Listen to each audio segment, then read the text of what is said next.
전북교육청이 교육부를 상대로 제기한 상산고 자사고 소송을 취하했습니다. 전북교직원노조와 학부모단체가 반발하며 논란이 재점화되고 있습니다. 김재한 소방사가 마트에서 장을 보다 심정지 증상으로 쓰러진 시민을 심폐소생술로 살려냈습니다. 여성은 호흡과 맥박을 회복했고 구급대에 의해 인근병원으로 이송됐습니다. 코로나19 재확산 등으로 헌혈자가 줄면서 전북 지역 혈액 수급에 비상이 걸렸습니다. 대한적십자사 전북혈액원은 혈액 보유량이 4.8일치에 불과하다고 밝혔습니다. 최근 김제의 문을 연 분만 산부인과에서 첫 아기가 태어났습니다. 김제 씨는 보건복지부의 분만 취약지 지원 공모 사업에 선정된 바 있습니다.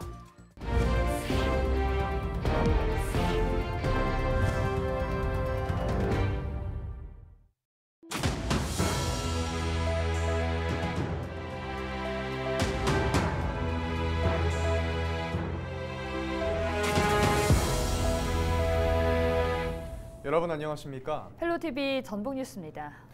최근 전북교육청이 교육부를 상대로 제기한 상산고 자사고 소송을 취하했는데요. 네, 신임 교육감 취임 이후 소송 자체를 취하하면서 전북교직원 노조와 학부모 단체가 반발하고 있다고 합니다. 전북 지역에서 자사고 유지와 폐지를 놓고 논란이 재점화되고 있습니다. 김남호 기자가 취재했습니다.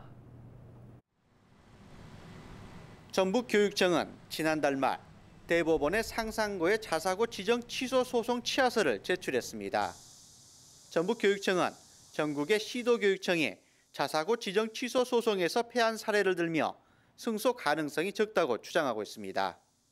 자사고 폐지에는 적극 찬성하지만 도민들의 의견을 존중하는 방향으로 갔으면 좋겠다. 교육청의 소송이 적격인지 불명확하고 그리고 타 시도 교육청의 사례를 보았을 때 저희의 승소 가능성이 굉장히 낮고 전북교육청이 자사고 지정 관련 교육부와의 소송을 취하하면서 전교조 전북지부는 즉각 반대 입장을 밝혔습니다. 전북지부는 신임 전북교육감이 자신의 공약을 저버렸다고 비난했습니다.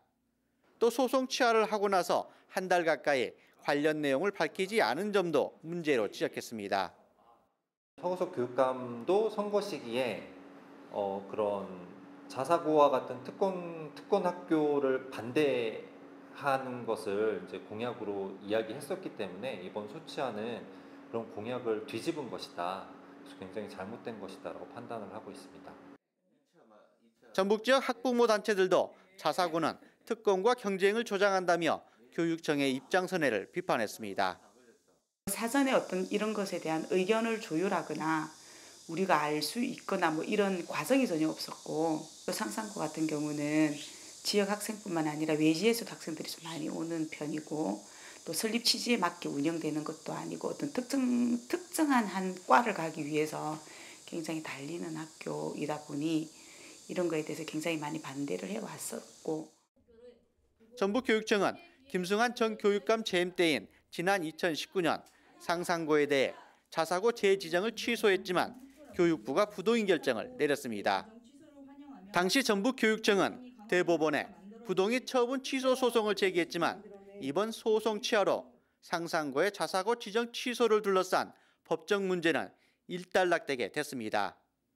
하지만 자사고 유지와 폐지를 두고 찬반 논란은 또다시 시작되고 있습니다. 헬로티비 뉴스 김나호입니다.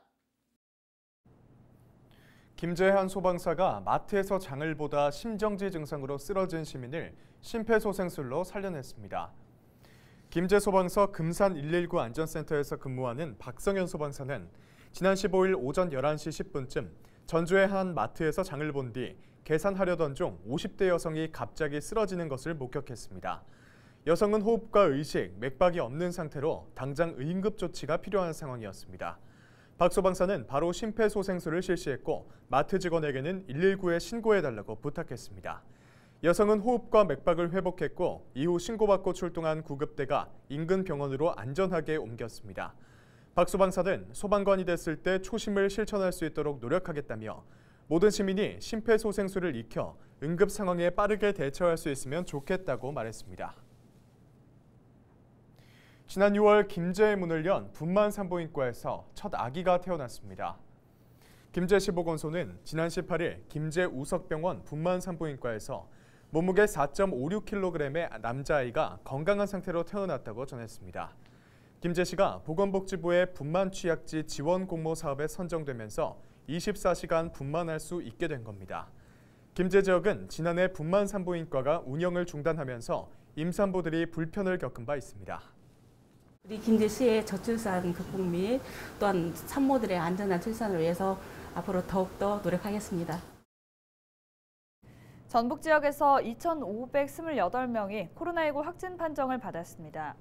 지역별로는 전주 966명, 정읍 119명, 김제 117명, 부안 73명 등입니다. 전북 지역 병상 가동률은 35%로 파악됐습니다. 코로나19 재확산 등으로 헌혈자가 줄면서 전북 지역의 혈액 수급에 어려움을 겪고 있습니다. 대한적십자사 전북혈액원은 최근 코로나 재확산과 여름 휴가 등으로 혈액 보유량이 관심 단계에 해당하는 4.8일치에 불과하다고 밝혔습니다. 대한적십자사에 따르면 헌혈을 주로 해왔던 20, 20대 헌혈자와 단체 헌혈이 큰 폭으로 줄어들었습니다. 남원시의회가 4년째 답보 상태인 남원 국립공공의료대학 설립을 촉구하며 릴레이 시위에 나섰습니다. 남원시의회는 22일 오동환 운영위원장과 강인식 의원, 김길수 의원이 국회 앞에서 공공의대 설립을 촉구하는 1인 릴레이 시위를 벌였습니다. 의원들은 남원에 있는 서남대 의대 폐교 대책으로 보건복지부에서 발표한 공공의대 설립 약속이 국회에서 표류하고 있다고 밝혔습니다. 이들은 공공의대 설립의 정당성과 시급성을 알리는 1인 시위를 매일 진행하겠다고 말했습니다. 공공의대 설립 근거 규정 등을 담은 관련 법안 5건은 국회 보건복지위원회에서 심사하고 있습니다. 전북도 의원들이 갯벌 세계 자연유산 보전본부 최적지는 고창군이라고 밝혔습니다. 도의회 의원들은 22일 기자회견을 열고 갯벌 세계 자연유산 보전본부는 유네스코 5관왕 고창군에 건립해야 한다면서 이같이 주장했습니다. 의원들은 고창군은 지난 2013년 전역이 유네스코 생물권 보전지역으로 지정됐고 고인돌은 세계 문화유산, 갯벌은 세계 자연유산으로 지정됐다고 설명했습니다. 의원들은 이어 인류에게 공통으로 중요한 자연인 갯벌을 지키기 위한 보전본부 건립은 정치가 개입해 결정지어서는 안 된다고 강조했습니다. 해양수산부는 320억 원 규모의 갯벌 세계 자연유산 보전본부를 건립하는 사업 대상자로 고창군과 전남 신안군, 충남 서천군 등을 두고 심사를 벌이고 있습니다.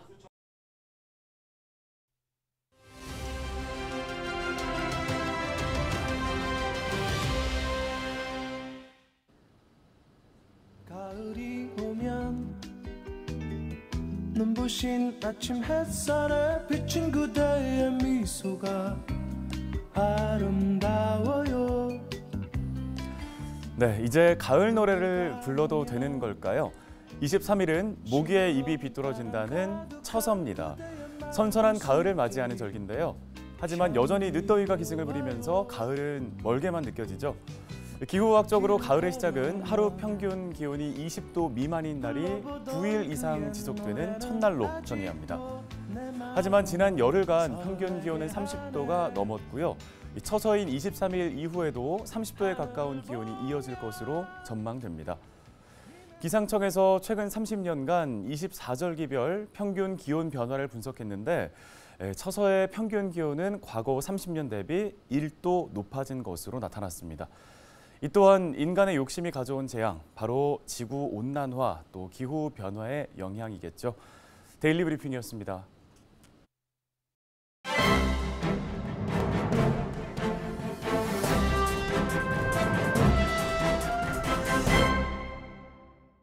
신문 브리핑 전북 도민일보 기사입니다. 더불어민주당 당대표 최고위원을 선출하는 전북 순회경선 후 전북 정치권이 심한 홍역을 앓을 전망인데요. 지난 20일 전주 화산체육관에서 열린 전북 경선은 예상과 달리 호남 후보의 무덤이 됐다는 분석입니다.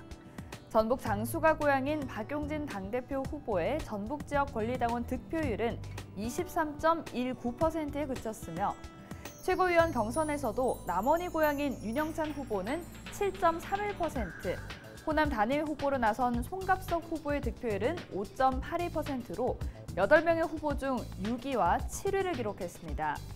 당대표 권리당원 투표에서 이재명 후보는 76.81%의 득표율을 기록했으며 최고위원은 정청래 후보 26.72%, 고민정 후보가 25.91%의 득표율을 기록하면서 1, 2위를 차지했습니다. 민주당 관계자는 이 같은 결과에 호남 후보들의 고향에서 참패는 전례를 찾아보기 힘들다며 전북 경선 결과에 대한 다양한 분석이 뒤따르겠지만 후보 못지않게 전북 정치권을 향한 정치적 부메랑 가능성을 배제할 수 없을 것 같다고 말했습니다.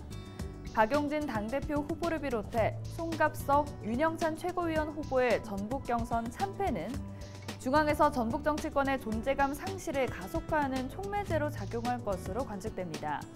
특히 전북 정치권은 이번 전북 경선에서 차기 총선 공천만을 의식한 행보를 드러냈다는 의혹을 받고 있습니다. 지금까지 신문브리핑이었습니다.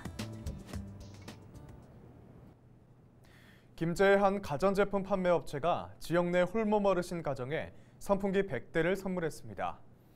김제시는 LG전자 베스트샵이 지난 17일 500만 원 상당의 선풍기 100대를 시에 기탁했다고 밝혔습니다. LG전자 김제점은 저소득층 어르신을 위해 지난 2020년부터 3년째 선풍기를 기탁하고 있습니다. 전북 서남상공회의소가 400만 원 상당의 섬유유연제를 정읍시에 기탁했습니다. 정읍시는 기탁 물품을 지역 내 사회복지시설 40여 곳에 지원할 계획입니다. 정읍시는 어려운 이웃들이 코로나19 재확산과 무더위를 이겨내는 데 도움이 될 것으로 기대했습니다. 이상으로 뉴스를 마칩니다. 함께해 주신 여러분 고맙습니다.